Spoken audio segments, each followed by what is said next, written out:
That's one thing that, the tinfoil hats are speculating is that Vanguard releases, Warzone gets updated, and now all of a sudden this game just doesn't work. This is an entire game. People are insinuating that they've crippled on purpose. I was watching Twitch. I watch a lot of streamers. That's what I do. I hang out. I always have Twitch up on my other monitor. One of the streamers I was watching normally plays Modern Warfare. That's what they like to play. They play old tournaments on that game. They weren't playing it, and I saw in their chat that they couldn't. So I was wondering why the hell that was. I started Googling it. Apparently, there is just this massive update to the game that came out when Warzone Caldera launched, and it just broke the game. People can't play the game. People are either crashing in the menus, or they get into a match and their game freezes and crashes, or when they get to the post-game scoreboard, they can't dismiss it or back out or interact with the menus in any way and have to restart their game after every match. Other players are not able to play the game at all. It literally won't launch, and when you try to launch it, it will quite literally freeze your console to such a degree that even holding down the power button won't turn it off. You have to walk to your wall and unplug the console from the outlet. You literally have to unplug your console from the outlet, which is bad for it, by the way, because the game is absolutely bricking your Xbox or your PlayStation, whatever you're playing on. Apparently, this is a console-only issue. It's not happening on PC. Players are experiencing performance issues and playability issues to such a degree that some are quite literally not able to even launch the game. They're not able to even launch the game and play it from their dashboards on their Xbox or their PlayStation. And it doesn't matter if you're on Xbox One or Xbox Series X or PS4 or PS5. The generation doesn't matter either. This is a huge issue spanning all console versions of the game. It's literally not playable. Because you can't launch the game, that extends to the campaign, it extends to co-op modes, whatever you want to do, right? Even if it's outside of multiplayer, you literally can't do it. And it's amazing because this issue has been going on for 3 weeks now, almost, maybe more than that. I don't know. It's close to 3 weeks. And they haven't delisted the game from the store. Over the winter holiday, Christmas, you could still go into the Sony and Microsoft store and buy the game for $60. It's still there, and they're charging full price for a game that players can't even play. And people have no idea. Unless you do research, you're going to buy the game, or a parent's going to buy their game for the kid, and then they're going to try and play it, and it's not going to work. It's literally not going to work.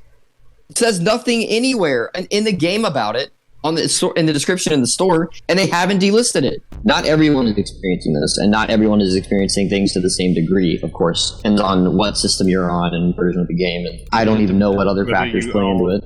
Vanguard or not? Well, that's the problem, right? Is that fucking Vanguard drops and this new Warzone map comes out, and in that update with the new Warzone map, all of a sudden, Modern Warfare just doesn't work on some fucking Apple incorporated shit. The iPhone 12 dropped, my iPhone 9 operating system is just killed, and my battery now sucks. Yeah. That's one thing that the tinfoil hats are speculating is that how convenient. Vanguard and Warzone. Vanguard releases, Warzone gets updated, and now all of a sudden this game just doesn't work. Right. This is an entire game that they are crippled. That allegedly, people are insinuating that they've crippled on purpose in order to make people upgrade to the new games.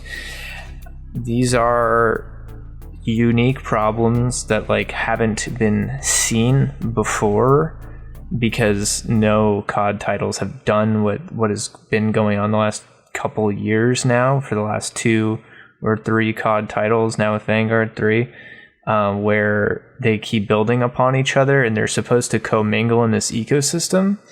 And I think in an ideal scenario, everyone would hope that they commingle in that ecosystem positively, and that it simply gives players access to more and more and more free content, in a perfect world. But first of all, how reasonable is that to even assume of the developers to do, and the publisher?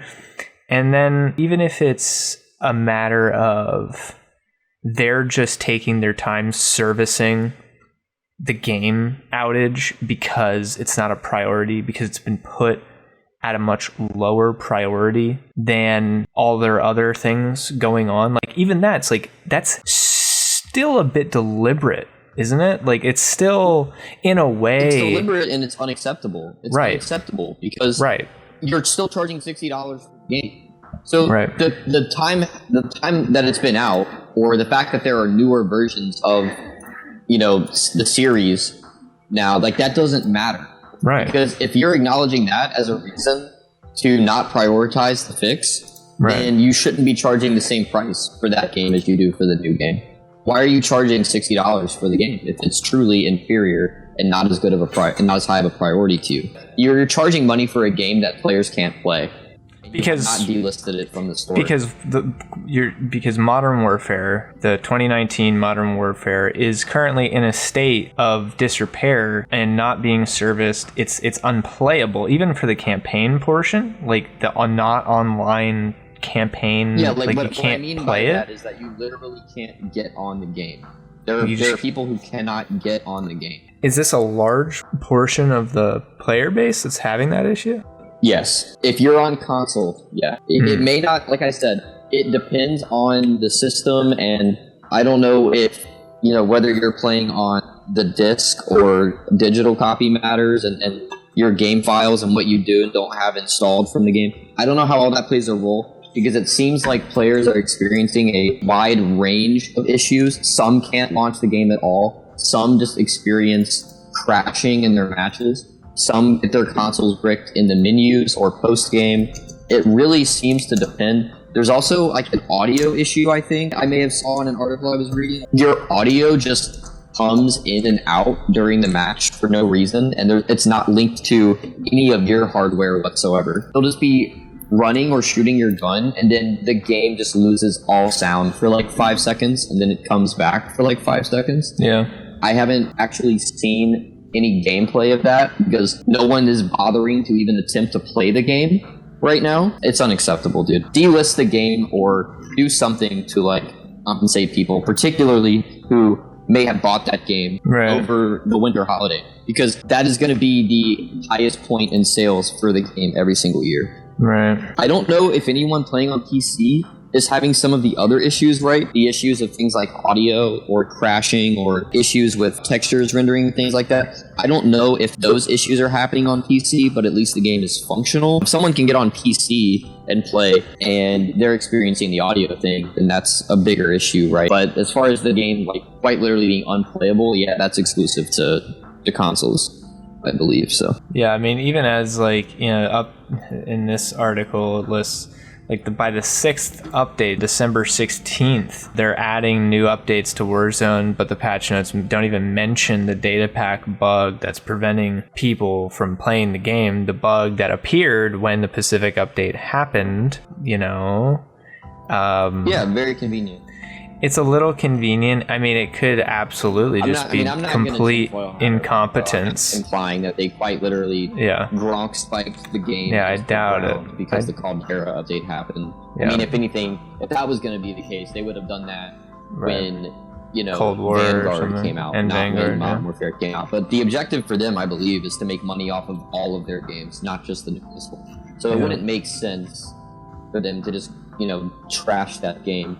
As of yesterday, it was said that it's in Activision's issue tracker, but you know, it's still, as of now, it's not fixed, and that should be a priority. But it's probably not, right? Because like it's 2 Call of Duties ago now, and I think this is. I mean, it doesn't seem to be your highest priority. No, and you're still charging money for the game. Like that's my biggest issue. Delist the fucking game, dude. Delist the game. But you know, why would they ever do that? I can't ever remember a Call of Duty game doing that ever. I think it's interesting because we're seeing when they say, well, these games are all going to be persistently tended to post-launch, even post-launch of the next title and the next title. It's this collection that you have now of Modern Warfare and Cold War and Vanguard and Warzone all commingling. On one hand, from a publishing and developing side, where are they going to draw the line and say like, all right, like, we're discontinuing support. Like, I know what we said, but you're managing 3 Call of Duty games. What happens when Raven has to go work on the next actual COD game that's getting worked on, you know, or what happens I don't even accept that, man. Like, yeah, you're managing 3 games, but that's why you have 4 studios. Right. I agree with that. That's the whole point. Well, I think they have even more than just 4. Is but literally only doing zombies. Yeah. In Vanguard, and it's terrible. So clearly, like, they didn't even try that. I don't know, man. I don't know. Infinity Ward is doing like nothing right now. Raven is handling Warzone. Treyarch is handling the zombies and Cold War. Yeah. So well, it's clear.